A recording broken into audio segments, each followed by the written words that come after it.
Have you ever noticed that children often test to see how you to see how serious you are? They often test that. Always doing that at all times in every equation. All right. So today we'll be looking at Proverbs chapter 19, verse 18. I'll be reading from the TPT translation, and it says, discipline your children while they are still young, enough to learn. So, discipline starts from when they are young. In short, from when they're in the tummy.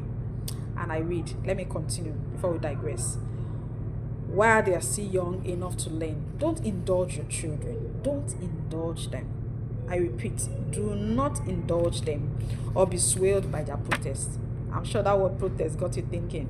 Yes, children are fond of that. They are fond of throwing tantrums, crying, doing all manner of things just to get your attention and ensure that what you want to carry out is aborted. All right. And the Bible is encouraging us to start from when they are very tender. To start for, do you know, when you, as a farmer, when you put a seed to the ground, the way to know how a seed is or how good a seed is, the starting point of planting, it will tell you how that seed will become. The way you nurture the seed, the way what you do to the seed to ensure that the seed produces. That's how we are as parents, even from when they are in the womb. So we should ensure that these children are carrying out what God wants us to carry out through us. All right. I remember when we were growing up, my dad especially, whenever somebody does something, he just knows a way of putting all of us in the same box. He doesn't exclude anyone. So you're aware your brother was doing that and you didn't come to complain or report, or your sister was doing that and you didn't come to complain. So everybody just takes that punishment. So in the family, you should know how to put structure in place. So without if you don't have a structure, you will keep going about and you keep going round and about, and things will not be done the way you want them to be done. You keep shouting, you keep repeating things, and you see that you're not being effective as a parent. All right. So love is not the absence of discipline. Love is the embodiment of discipline. It takes love to discipline, and from my understanding of what the Bible encourages, it said, if you say love is having the courage to train our children. Yes, love is having the courage to train our children even when they don't like it. Even when you don't like it. Even when you don't like it. I'm serious. So love is an embodiment of training and making your seed to become the best. They become a good leader, a visionary, a shaper of national building. Your children are just not in your house doing chores and all manner, but they are making impact in their various scheme of affairs. So love is not the absence of discipline. I repeat, it's not. It's part of it. It makes discipline wholesome. So you put structure in place. If you want your children to comply and get into what you want them to do, you put structure in place. So what I simply did, I remember at the time when they were still much younger, when we go out to shop or do some things, and I give them instruction, we're going to birthday party, and I say I want this. I don't want you to go there and start doing something else, or when we go to the supermarket, you're running about. Why are you in discipline? Or when we go to church, you'll be roaming like a sheep without a shepherd. I tell them I don't want that. If I see you do something that is aside what has been instructed, we are all going home.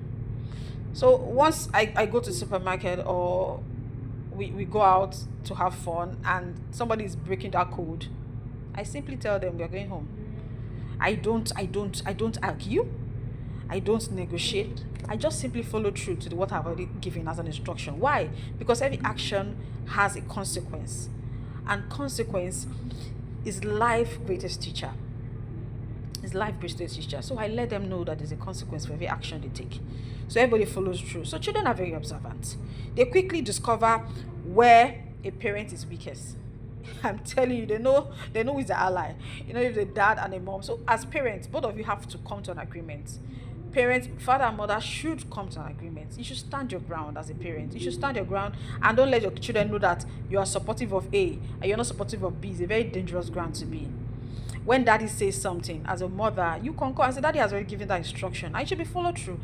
That is a structure that should not be unhindered or tampered with. When dad has given something as a tomato in the house, or something should be followed, and they come and say that I don't want to do that, you say no, daddy said we are doing this and we are doing that. You follow through. And if you as a mother, you have your observation, you have something to query about that, you don't do that in front of your children. You go back to your husband and you negotiate, but not in front of your children. You and your husband have to be in agreement, in oneness, to ensure that this task of raising this godly seed is being activated and is being carried through end to end. All right, be carried out end to end. So every decision has to be followed. There's no begging or persuasion. I noticed that when they want to ask something from me or my husband, they do that a lot when you're talking to somebody. And I now noticed that when they were growing up, they'll come and they'll not tap you, and to end your discussion. You're having an important discussion with a friend or a colleague, and they'll come and meet you. Mommy, can I go and do this? And they know that your answer will be no. But seeing that you're talking to somebody, they want you to quickly tell them yes, because they know that's what you do. So since they know that that's the tactics they are using, you as a parent, you need to know how to stand your ground and ensure that even while they are doing that, you are not indulging, you're not giving in to what they want to do. So when my kids come over to me when I'm talking, or in a very serious discussion or deliberation, I tell them, hold on. When I'm done, I don't give in to their to what they're asking for. I ask them to hold on, and once I'm done with what I'm doing, I will not respond to their requests and let them know. If it is going to be a yes, I'll let them know. If it's not going to be a no, it's going to be a no, like what I wanted them to do, and they know that it's going to be a no, I'll let them know it's going to be a no. I'm not going to stand in. So I don't let them to break into the discussion. I don't let them do that, because you're showing them that they can always have their way when it comes to people, and they can get away with anything. No, don't give in to that. Stand your ground and let them know this cannot fly. This cannot fly. So be consistent with your word. Be consistent with your word. Learn responsibility, self-control, request for boundaries. When your children know that you can change anything, you can just, because of their begging, their persuasion, public display, and they know that, okay, you just bend in, you're in trouble.